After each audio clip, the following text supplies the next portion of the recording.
I was sneaking out at the end of the line when the kids walked out. I would go out the back door and head down to the railroad tracks and shoot up to my house, which was 2-3 blocks up the two full blocks up the railroad track, right? So up Adams Street, but it's according to whether the kids were on Adams Street and the railroad. I could get up the railroad without being seen. See, so man, I was on my way. So I was all right until one day I had to stay after school. So I do the same thing when school is really out. I cut back down. And right at the back of our schoolyard, we had a square block for schools like Midwestern places, right? A big 2-story school and then a whole block around it. And so I cut back to the railroad tracks, but there was sand and gravel, big piles of it, that the lumber yard owned, which was nearby. See, that's where the train dumped it, and then they could come and get it. So as I started to go over the sand pile, right beside it, all these kids came up around me, all right? And Theodore Derrick, who was a black kid, and there's only 3 of us in the class, but Theodore, who was dumb, I mean, pardon me, he was undereducated. He was slow. Very truthfully, he was very slow. But he was tough. I mean, his father was a minister that had about 12 children. This is depression, right? And he was a minister of my grandmother's church, which was this Church of God in Christ, which of the 3 churches in town, you know, was the poorest. I mean, it was 2 doors from the end of town, into the east end of town, right? And they were very poor, and he was very rough and tough, and as well as slow, right? Well, he had his little gang, and so they surrounded me, and so you knew this was it, right? And he sent somebody in to fight me. He sent somebody in to set me, and I beat the kid up, and they sent another kid in, and I beat him up. Well, I stood there thinking, I can't do this forever. So I told him, come on, right? He said, you know, because I wanted to get this thing over with, right? Because while I still had some energy, right, and while I was still winning, I wanted to take him on. So he didn't come.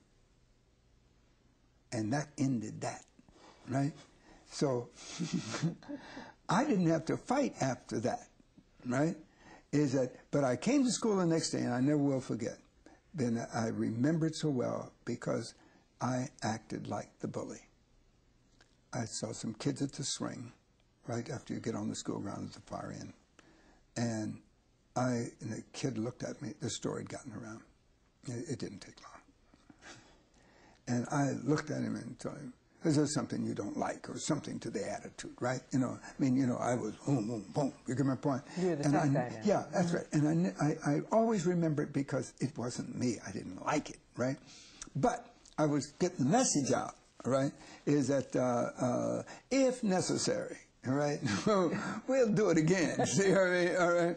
Is that, and then by the time that we're in 4th grade, is when Bill Thompson and I Frank Thompson and I get together, and we fight each other, knock each other down a half a dozen times, and we decided that wasn't working. So we decided to be friends, right? So we did. We became friends, and right there, and we walked on down the alley.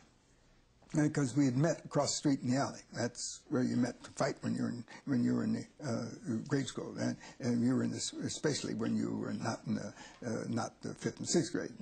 The big bull guys, they fought down behind the thing, the sand pile. See, we fought across in the alley.